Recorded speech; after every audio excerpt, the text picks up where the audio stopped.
इस क्वेश्चन को पिक कीजिएगा, क्वेश्चन अपने आप में धांसू है और ये क्वेश्चन बहुत बार रिपीटेड है। 2018 के अंदर ये बोर्ड एग्जाम में पूछा जा चुका, तो एक तरह का ये PYQ है, प्रीवियस ईयर क्वेश्चन है। बहुत सारे बच्चे कह रहे हैं कि सर आप प्रीवियस ईयर नहीं करा, तो भाई प्रीवियस ईयर ही तो है ये प्रीवियस ईयर क्वेश्चन है, बोर्ड एग्जाम में 2018 में पूछा जा चुका है। क्वेश्चन आपके सामने कह रहा है कि when any wave enters in a medium then there is no change.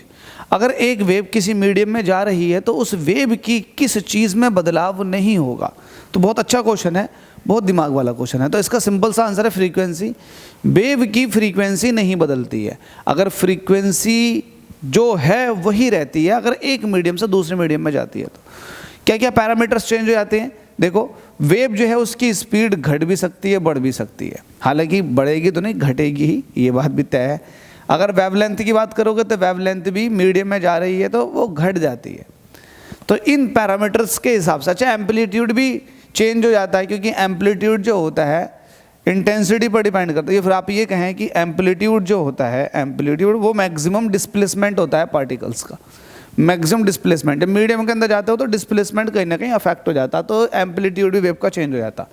जरा इसके ऊपर चर्चा कर लेते हैं, जो बड़ी खास बात है फ्रीक्वेंसी, क्योंकि आपने एक चीज़ पढ़ रखी है, V इक्वल टू क्या होता है, न्यू इंटू लैम्डा।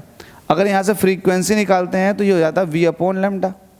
अब मुझे एक बात बताओ, जब एक वेव एक मीडियम से दूसरे मीडियम में एंट्री मारती है, तो लेट अस सपोज कि इसका रिफ्रैक्टिव इंडेक्स n है, तो बता अगर एयर के अंदर इसकी वेवलेंथ लैम्डा है तो मीडियम के अंदर जो वेवलेंथ हो जाएगी वो लैम्डा अपॉन n हो जाएगी। तो देखो वेवलेंथ घट गई, वेवलेंथ मीडियम के अंदर घट गई, तो वेवलेंथ मीडियम के अंदर घट जाती है।